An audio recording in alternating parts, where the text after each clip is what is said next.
Number 2.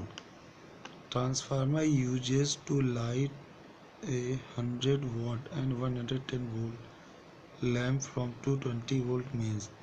The main current is 0.5 ampere. Main current means primary current. 0.5 ampere. Then efficiency of the transformer. Efficiency is transformer is secondary output power oblique input power into 100. Output power means power in the secondary coil. Input power means power in the primary coil into 100.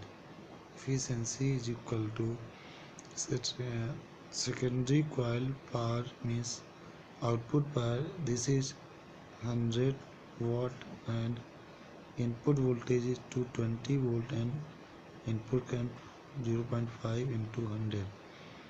So we can get the efficiency approximately 90%.